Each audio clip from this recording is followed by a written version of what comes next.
My girlfriend said, "I need the apartment this weekend. Girls spa retreat, no boys allowed."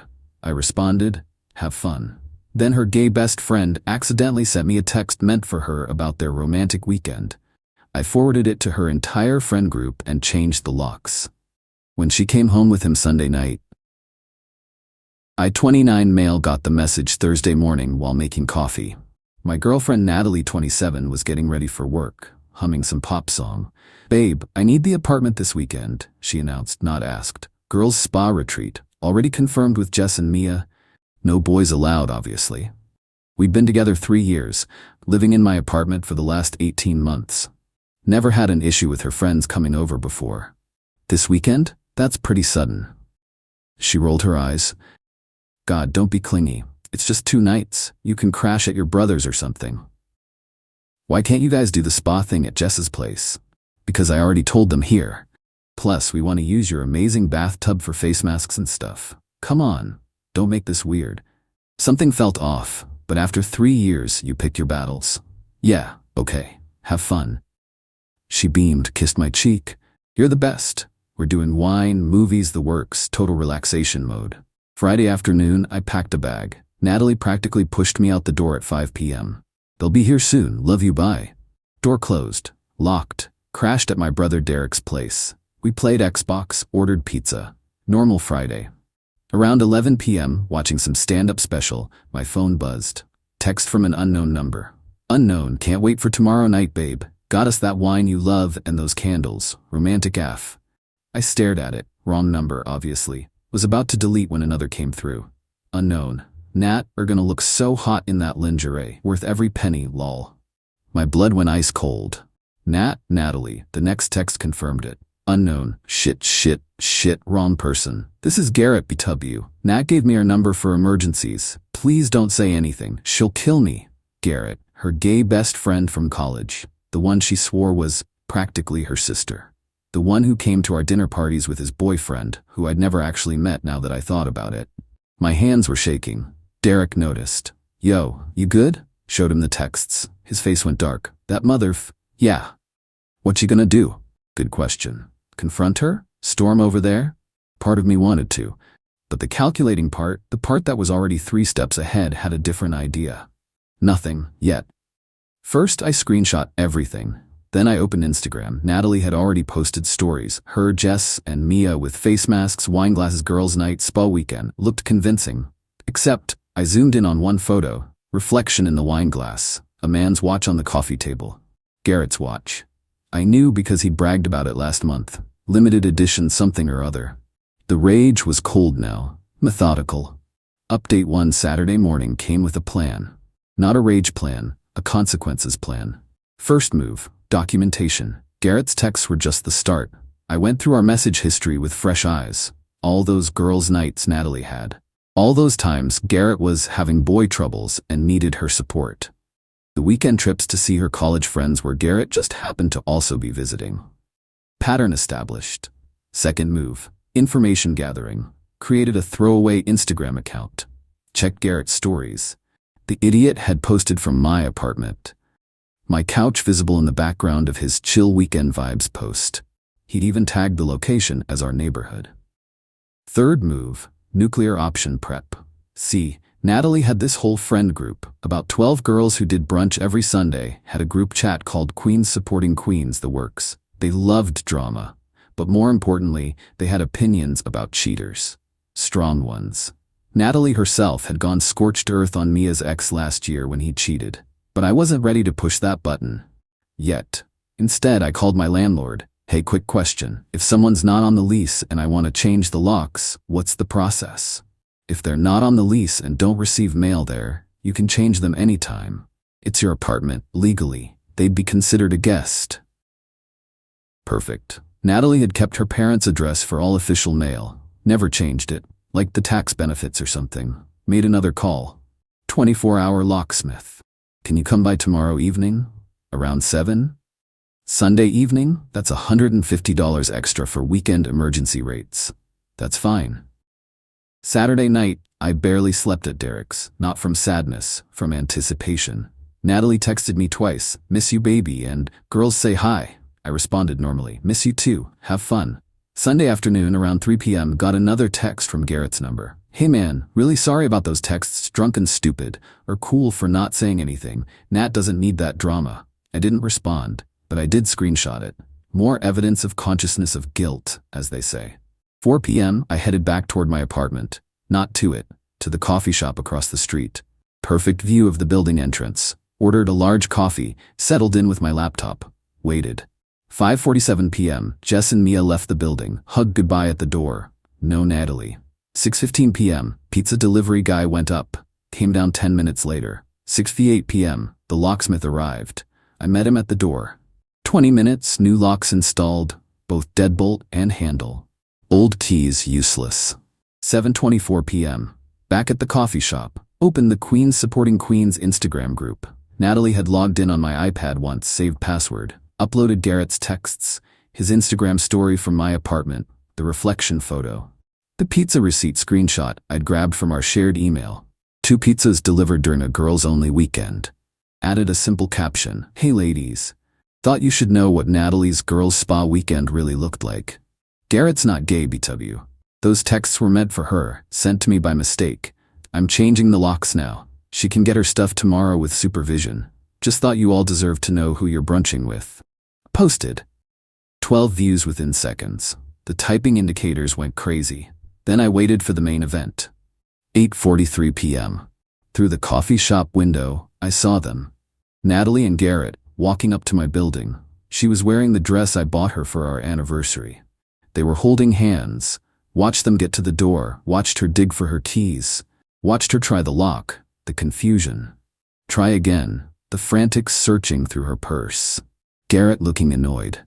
My phone exploded. 15 missed calls in 30 seconds. I let it ring.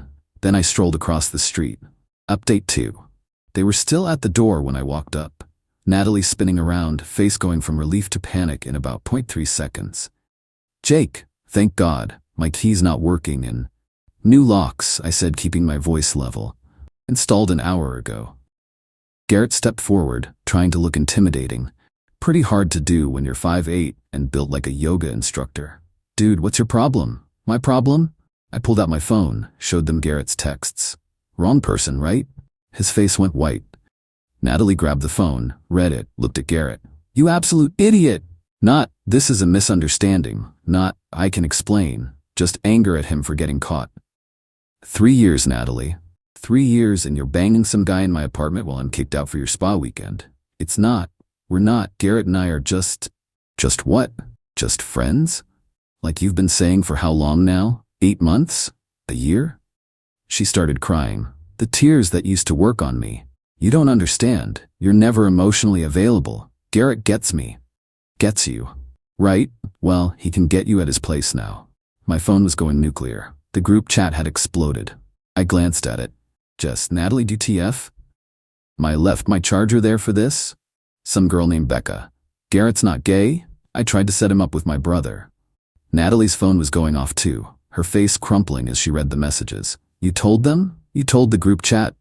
They deserve to know, just like I deserve to know my girlfriend was screwing some dude in my bed. Garrett tried again. Look, man, we're all adults here. Let's go inside and talk about this rationally. Nah, we're done talking. Natalie, you can come get your stuff tomorrow. Bring whoever, I don't care. But supervised. You're not stepping foot in there alone. You can't do this. I live there. You crash there. Your name's not on anything. No lease, no bills, no mail. Legally, you're a guest, and I'm revoking the invitation. She turned on the waterworks full blast. Where am I supposed to go? I hear Garrett's got a place. Very emotionally available. Garrett's jaw clenched. It's complicated. I have roommates. Natalie spun on him. Complicated? You said, we should discuss this somewhere else, he cut her off, glancing at me. The realization dawning on her face was almost worth the whole mess. He'd sold her some story, probably about them getting a place together once she left me. But dude lived with 3 other guys in some cramped rental. I knew because I'd dropped him off once after a party. My phone rang. Natalie's mom. I let it ring. Baby, please. Natalie tried one more time. It was a mistake, a moment of weakness. We can do counseling. Moment of weakness? You planned an entire weekend. Made up a spa story. Posted fake photos with the girls. That's not a moment. That's a whole ass conspiracy. Her phone rang. She looked at it, face going pale. My mom. Yeah, she called me too. Wonder how she found out. The group chat. Someone had tagged Natalie's sister, who definitely told their mom. The infrastructure of her deception collapsing in real time. I need my things, my work clothes, my laptop. Tomorrow, text me a time, you get 1 hour. Bring whoever to help carry boxes. That's it. Started walking back to my apartment. They followed. Jake, come on, Natalie shouted. You're being ridiculous. So I made a mistake. Mistake? You kicked me out of my own apartment to hook up with your gay best friend. That's not a mistake. That's a choice. Multiple choices. Dozens of lies. We'd reached my building door. I turned around one last time. Garrett was trying to call someone. Probably those roommates begging for couch space. Natalie was ugly crying now, makeup running everywhere. Oh, and Natalie? Your spa weekend story? Next time you post fake girls' night photos, maybe check the reflections. Garrett's watch was visible in your wine glass. Went inside, locked both new locks. Stood in my apartment. Our apartment, no, my apartment. Her stuff was everywhere. The throw pillows she insisted on, her organic tea collection, the live, laugh, love wall decal I always hated. Poured myself a whiskey. My phone had 47 texts, mostly from the group chat, 23 missed calls, and counting. Natalie's social world imploding in real time. By tomorrow, everyone would know. Not through me spreading rumors, but through her own friend group's gossip network. Heard pounding on the door. Natalie's voice. Jake, you can't do this. My whole life is in there. No, I thought. Your stuff is in there. Your life is out there, dealing with the consequences. The pounding continued for about 10 minutes, then stopped. Then my phone buzzed. Text from building management. Mr. Peterson, we've received a noise complaint. Please address the situation, I responded. Ex-girlfriend locked out after cheating. She's not a tenant. I've asked her to leave. If she continues, please call the police. 5 minutes later, the pounding stopped for good. Monday was going to be interesting. Update 3. Monday morning came with a hangover and 183 text messages. The group chat had gone through several stages of grief overnight. Shock, anger, then the detective phase, where they pieced together all of Natalie's lies over the past months. Turns out I wasn't the only one she'd been playing. Jess texted me privately. She borrowed $300 for her mom's medical bills last month. Her mom just told me she's never been sick. WTF. Mia. Those designer bags she said were gifts from her bonus? Garrett posted about buying his girl presents. I feel so stupid. The appointment for her to get her stuff was set for 4 p.m. She showed up at 3:30 because of course she did. Brought her sister Amy and 2 guys with a truck. No Garrett. Interesting. Amy tried the sympathy angle while we waited for 4. She's devastated, Jake. Hasn't stopped crying. Cool. That's it? Cool? After 3 years? After 3 years of what? The last year was apparently a lie. So really, after 2 years and whatever performance she was putting on while screwing Garrett. Natalie stood there, puffy-eyed, silent, wearing sweats and looking rough. The guys with the truck looked uncomfortable. 4 p.m. exactly, I opened the door. Had everything boxed and labeled in the living room. Clothes, toiletries, her books, everything. Even her stupid wall decal, carefully peeled off and rolled up. 1 hour. Take only what's in the boxes. Everything else stays. She tried to push past me toward the bedroom. I need to check. Boxes. Only. Or leave now with nothing. She looked at Amy, who shrugged. They started loading. Natalie kept trying to make eye contact, kept starting sentences and stopping. Finally, as they carried the last box out, she broke. I loved you, she said quietly. I did. Garrett made me feel special. And I didn't? You made me feel secure. There's a difference. Right. I was the safety net while you played with the trapeze artist. Got it? That's not. She stopped. Where am I supposed to go? That's a you problem. Amy's? Your parents? Maybe Garrett finally cleared it with his roommates? Her face darkened. He says he needs space to figure things out. I actually laughed, full belly laugh. Space? That's beautiful, really. She started crying again. Amy rubbed her back, shooting me dirty looks. The truck guys were already at the door with the furniture dolly. We done here? One asked. Wait, Natalie said. My necklace, the one you gave me for Christmas. It's in the jewelry box on the dresser. That stays. But you gave it to me. I gave it to my girlfriend. You're not her anymore. You're the woman who lied to me for months and kicked me out of my own apartment to hook up with another dude. Amy stepped forward. That's theft. Sue me. They left. Natalie, looking back one more time, maybe expecting me to break, to call her back. I just closed the door. The aftermath rolled in over the next week. Garrett got dumped by his actual girlfriend. Yeah, turns out he had one. Some girl in another city who found out through Instagram. The web of lies was impressive. Natalie's friend group split. Half thought I went too far with the public exposure. Half thought she deserved worse. The Sunday brunches were on pause indefinitely. She moved back in with her parents, put up some motivational quotes about growth through adversity on social media. Garrett tried to salvage his reputation by claiming he was exploring his sexuality and that I was being homophobic. That lasted about 5 minutes until someone posted screenshots of him hitting on 3 different women at a bar that weekend. The best part? 2 weeks later, I got a Venmo request from Natalie. $47.50. For my half of the utilities this month. The entitlement. The sheer, unbelievable entitlement. I declined it and blocked her. It's been a month now. Apartment's been rearranged completely. Got rid of everything that reminded me of her. Even bought new sheets, new towels, the works. My brother says I'm being extra, but I don't care. It's my space now. Actually mine. Dating? Nah, not yet. Still processing the fact that someone I trusted completely could lie so easily.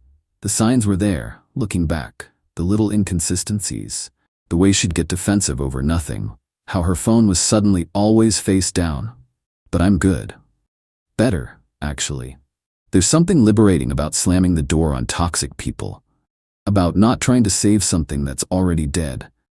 About letting people face the consequences of their own choices without cushioning the fall. Natalie texted from a friend's phone last week. I know you hate me, but I just wanted you to know Garrett and I aren't together. It meant nothing. I threw away everything for nothing. I didn't reply. But I did think, no, you threw it away for something. For the thrill, the deception, the excitement of sneaking around. You got exactly what you wanted. It just wasn't worth what you thought it was. The locks are still new. They work great. And the apartment never felt more like home.